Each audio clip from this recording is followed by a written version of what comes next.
साथियों नमस्कार।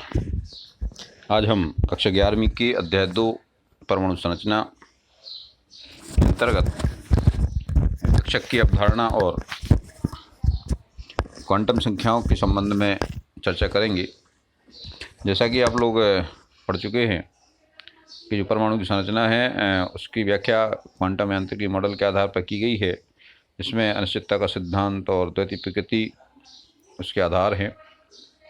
पिछले भाग में हमने पढ़ा था कि इलेक्ट्रॉन की स्थिति को सही ज्ञात कर पाना संभव नहीं है।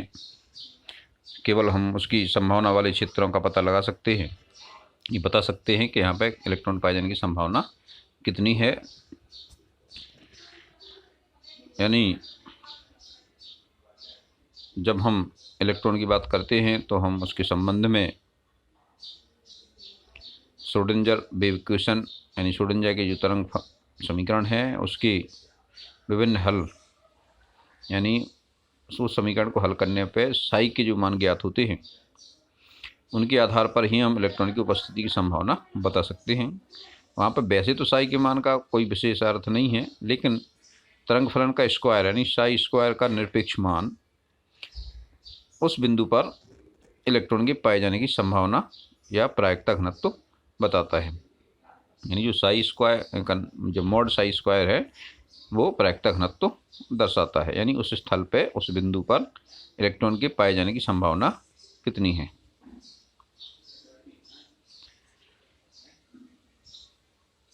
अब चूंकि नाभिक के चारों ओर पूरा अंतरिक्ष है, हम अंतरिक्ष में किसी भी बिंदु पर स्पष्ट रूप से नहीं बता सकते कि यहाँ पे इलेक्ट्रॉन के पाए जाने की संभावना 100% है या पे यहाँ पे इलेक्ट्रॉन के पाए जाने की संभावना 0 है। ऐसा हम कहीं नहीं बता सकते। यानी कहीं भी देख लें तो इलेक्ट्रॉन के पाए जाने की संभावना 0 से लेकर 100 के बीच होती है।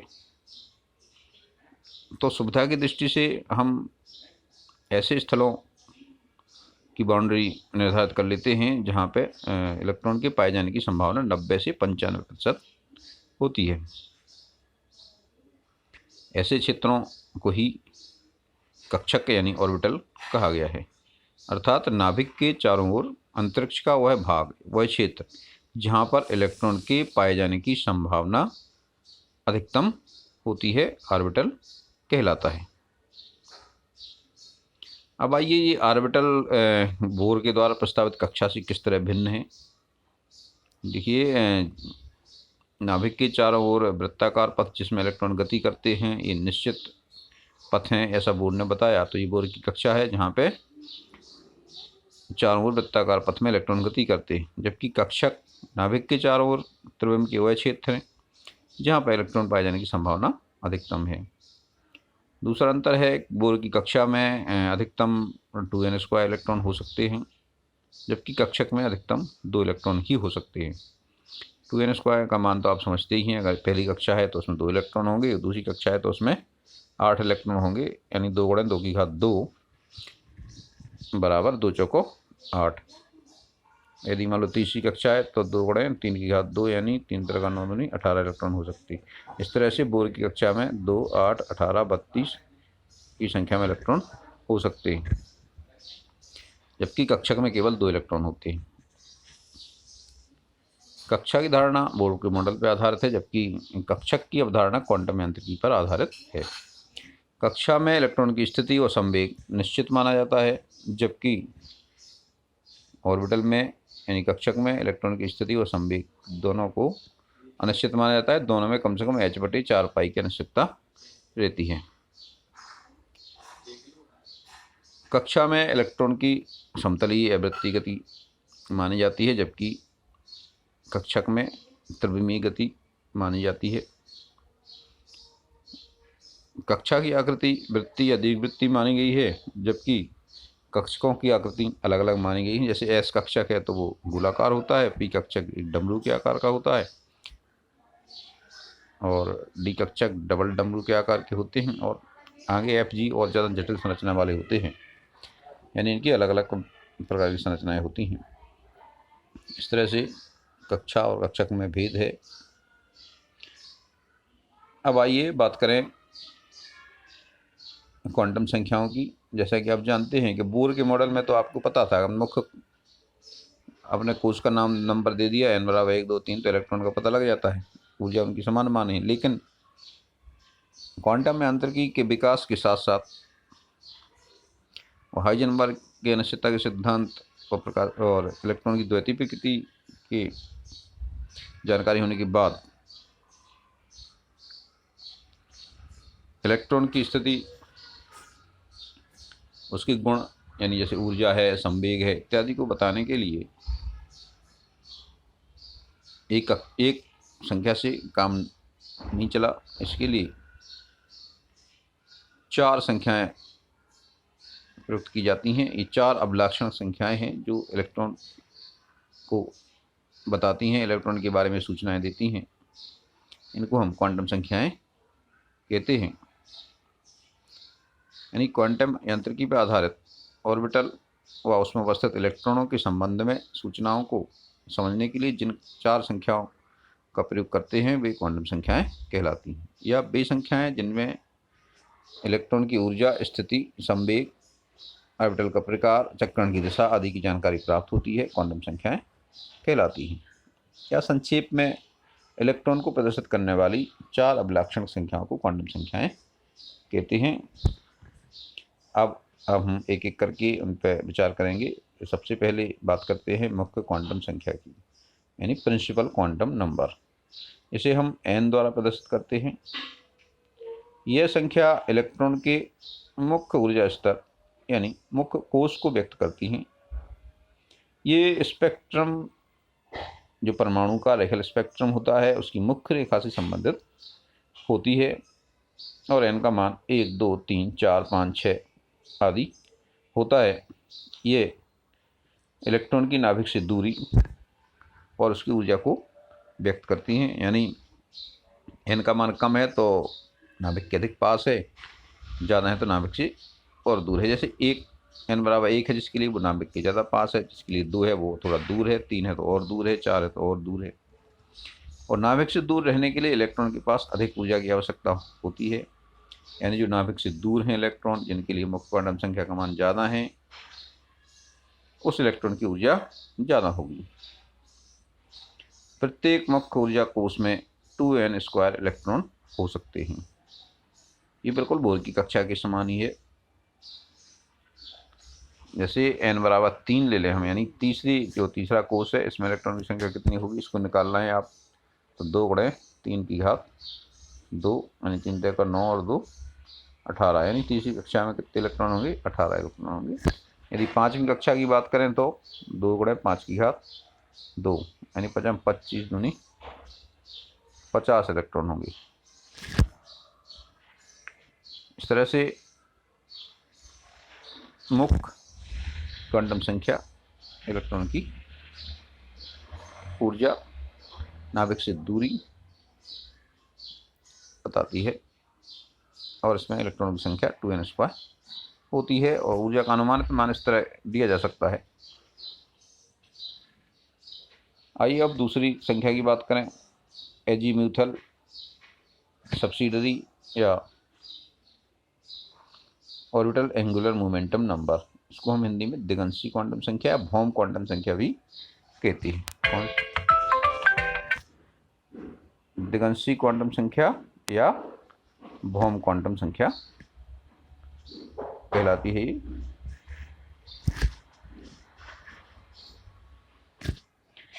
अब हम दिगंशी क्वांटम संख्या का जो आधार है उस पर चर्चा करेंगे। जब हम स्पेक्ट्रम को बहुत ध्यान से देखते हैं तो इसमें एक मुख्य रेखा कई महीन रेखाओं में विभक्त होती है। इसका कारण ये माना गया कि एक कोष के विभिन्न इलेक्ट्रॉन अलग अलग पथ और अलग अलग कोणीय संवेग वाले होते हैं, इसलिए उनकी ऊर्जा भी अलग अलग रहती है। ऊर्जा में इस भिन्नता के कारण जब इलेक्ट्रॉन इन ऊर्जा स्तरों से दूसरे ऊर्जा स्तरों में जाते हैं तो अलग अलग स्पेक्ट्रली रेखाएं प्रदर्शित करते हैं। यह संख्या उपकोषों को व्यक्त करती है। इसे L के द्वारा दर्शाया जाता है। माने इसका जो संकेत है वो L है और प्रत्येक n के लिए यानी प्रत्येक कोष के लिए एल के मान 0 से लेके n-1 तक होते हैं।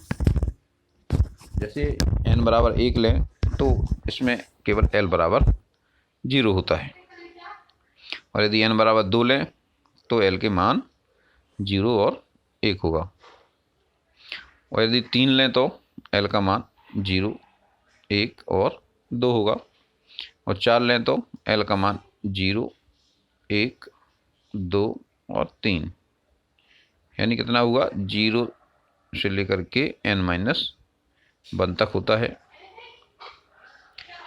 ये l के जो मान हैं ये हमें ऑर्बिटल यानी ऑर्बिटल नहीं उपकोष को बताता है।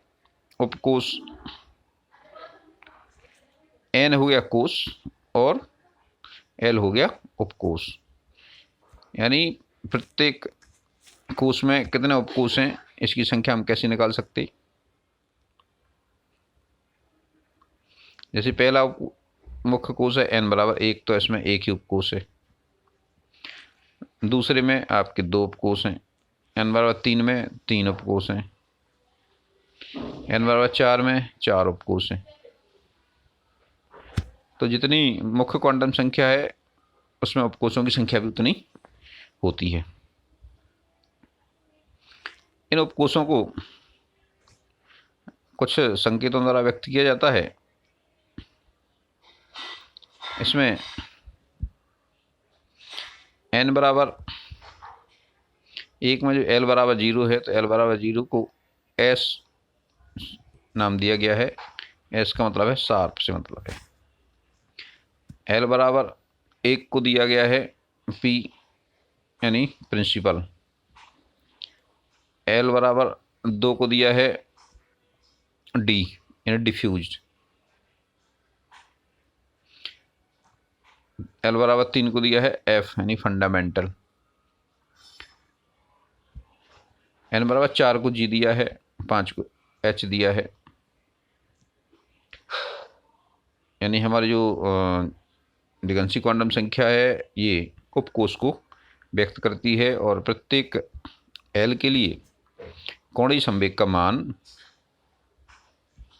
l इंटू l+1 द्वारा प्रदर्शित किया जाता है। ये मान होता है l into l+1 into h/2π।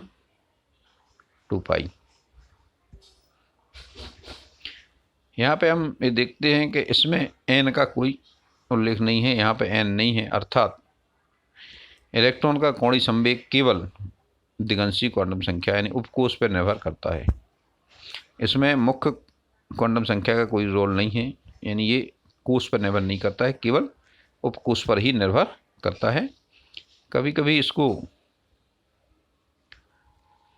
ऐसे भी व्यक्त करते हैं √l+1 इंटू h×। यहाँ पर जो h× सिग्नल है ये हमें h/2π को व्यक्त करता है।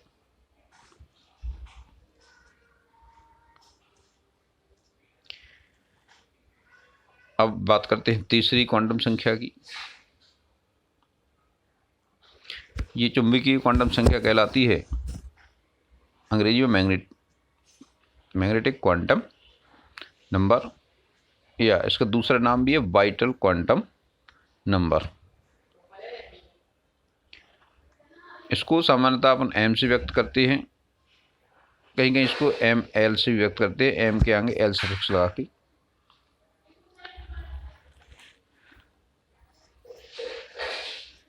इसको बताने के पीछे कारण ये है कि जब स्पेक्ट्रम को चुंबकीय क्षेत्र में रखते हैं तो वह स्पेक्ट्रम की रेखाएं हैं कई छोटी छोटी रेखाओं में विभाजित विपाटित हो जाती हैं। इसको जीवन प्रभाव भी कहते हैं। तथा जब इसको विद्युत क्षेत्र में रखा जाता है तब भी ये विभाजित विपाटित हो जाती हैं। इसको स्टार्क प्रभाव कहा गया। तो ये जीवन प्रभाव और स्टार्क प्रभाव को स्पष्ट करने के लिए ये माना गया कि नाभिक के चारों ओर जो इलेक्ट्रॉन की गति होती है उसके कारण, चूंकि इलेक्ट्रॉन आवेशित है और जब आवेश गति करता है तो उससे चुंबकीय क्षेत्र उत्पन्न होता है, और जब चुंबक गति करता है तो उससे विद्युत क्षेत्र उत्पन्न होता है। इसके फलस्वरूप जो विद्युत क्षेत्र और चुंबकीय क्षेत्र उत्पन्न होते हैं, ये बाहर से लगाए गए विद्युत क्षेत्र और चुंबकीय क्षेत्र से अन्योन्य क्रिया करते हैं और उसके फलस्वरूप ही इन रेखाओं का विभाजन विपाटन हो जाता है।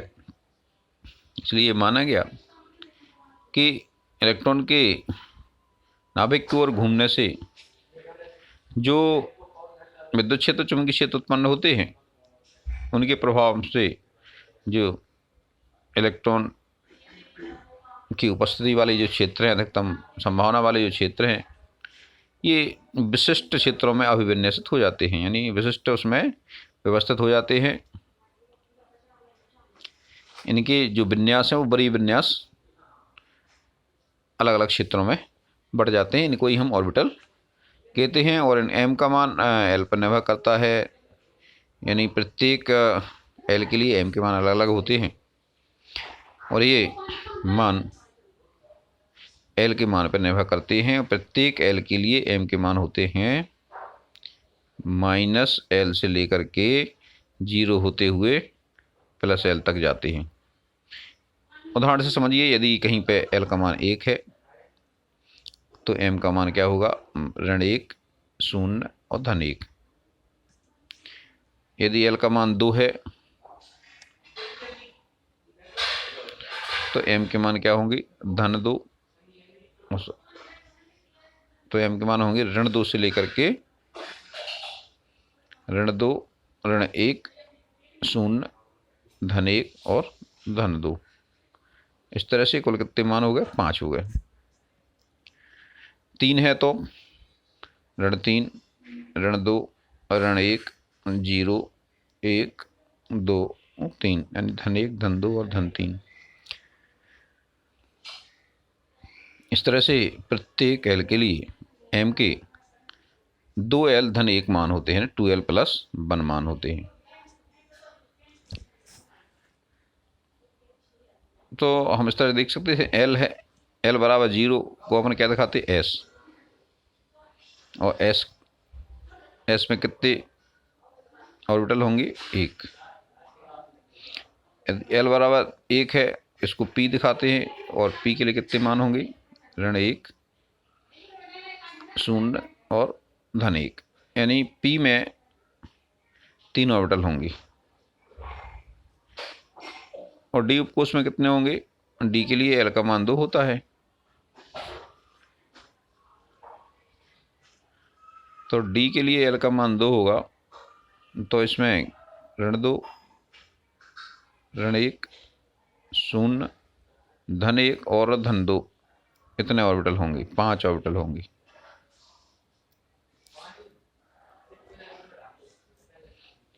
तो इस तरह से m से हमें ऑर्बिटल की संख्या प्राप्त होती है। अभी तक हमने जिन 3 क्वांटम संख्याओं की बात की है, वे ऑर्बिटल को व्यक्त करने के लिए प्रयुक्त होती हैं। 3 हो गई मुख्य क्वांटम संख्या n, दिगंशी क्वांटम संख्या l और चुंबकीय क्वांटम संख्या m। ये 3 संख्याएं सम्मिलित रूप से हमें ऑर्बिटल का पता बताती हैं कि इलेक्ट्रॉन किस ऑर्बिटल में है। अब बात करते हैं हम चौथी क्वांटम संख्या की। इसको चक्रण क्वांटम संख्या या स्पिन क्वांटम नंबर कहा गया। ये इलेक्ट्रॉन प्रचक्रण क्वांटम संख्या भी कही जाती है। इसके पीछे का आधार ये है कि स्पेक्ट्रम में कुछ रेखाएं डबलेट और ट्रिपलेट के रूप में पाई जाती हैं, यानी एक रेखा 2 रेखाओं से मिलकर बनी होती है। ये भी कुछ अन्य ऊर्जा स्तरों को संकेत करती हैं।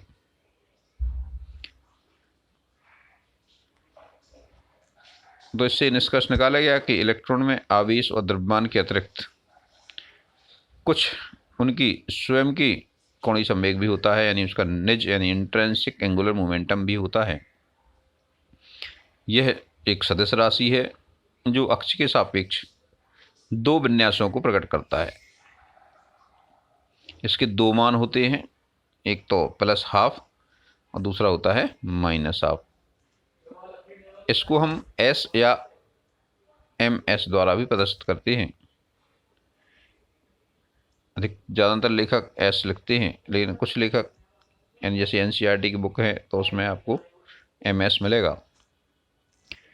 ये चुंबकीय ये है प्रचक्रण क्वांटम संख्या। ये इलेक्ट्रॉन के स्पिन की दिशा को बताते हैं। इसके दो मान हैं, आपका एक धन 1/2 और दूसरा है ऋण 1/2। इसको सामान्यतः हम स्पिन अप और स्पिन डाउन यानी ऊपर की ओर तीर और नीचे की ओर तीर द्वारा प्रदर्शित करते हैं। ये भी जान लेना चाहिए कि प्रत्येक ऑर्बिटल में अधिकतम 2 इलेक्ट्रॉन हो सकते हैं जिनका जो पृथक्करण है, जिनका स्पिन है वो एक दूसरे के विपरीत होता है। यानी यदि एक इलेक्ट्रॉन भरता है, यदि वो एक स्पिन अप वाला है तो दूसरा स्पिन डाउन वाला ही होना चाहिए। इस तरह से हमने आज बात की कक्षक की और क्वांटम संख्याओं की। तो इन क्वांटम संख्या बहुत महत्वपूर्ण है, आपको आगे के अध्ययन में बहुत काम आने वाली हैं, इसलिए आप इनको बहुत ध्यान से समझ लीजिए। कोई बात यदि समझ में नहीं आ रही है तो आप इसमें कमेंट करके हमें बता सकते हैं, हम और प्रयास करेंगे। या व्यक्तिगत रूप से आप पूछना चाहें तो व्यक्तिगत रूप से भी बात कर सकते हैं।